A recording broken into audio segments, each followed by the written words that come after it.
Allahabad high court ने जाति से जुड़े एक मामले में अहम बात कही है।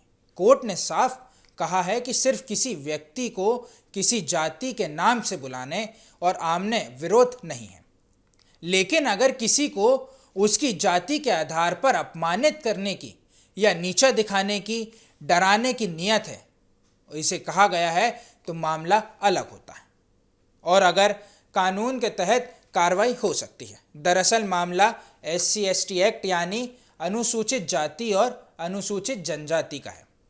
कोर्ट के सामने सवाल था कि अगर किसी व्यक्ति का जाति के नाम से जिक्र किया गया हो तो क्या सिर्फ इसी वजह से SC/ST एक्ट के तहत केस बन जाएगा। इस पर कोर्ट ने कहा कि सिर्फ जाति का नाम लेना काफ़ी नहीं है, यहाँ भी यह भी देखना ज़रूरी है कि जाति का नाम किस तरीके से और किस मकसद से लिया जा रहा है।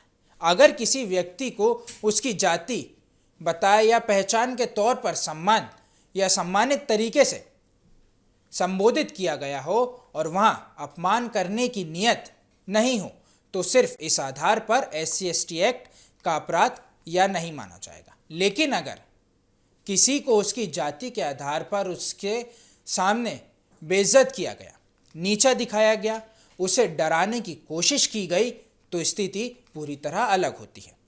ऐसे मामले में SC/ST एक्ट की धारा लग सकती है।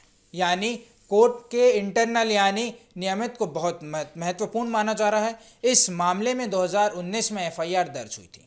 आरोप था कि शिकायतकर्ता के साथ मारपीट की गई और जाति को लेकर आपत्तिजनक बातें कही गई। बाद में मामला इलाहाबाद हाई कोर्ट पहुंचा। कोर्ट ने कहा कि केवल जाति के नाम का इस्तेमाल होना यह साबित नहीं होता कि सामने वाले को जाति के आधार पर अपमानित करने की नियत थी।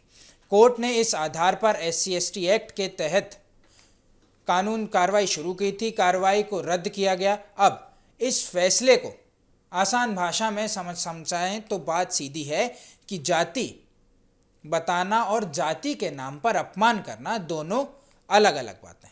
अब इस फैसले के बाद एक बार फिर यह सवाल चर्चा में है कि जाति से जुड़े मामलों में कानून का इस्तेमाल कैसे और किस निर्देश पर होगा।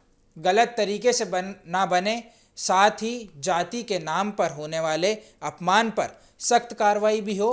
और यानी हाईकोर्ट का संदेश साफ है कि सिर्फ जाति का नाम लेना अपराध नहीं है, लेकिन जाति के नाम पर किसी को अपमानित करना एक गंभीर मामला है।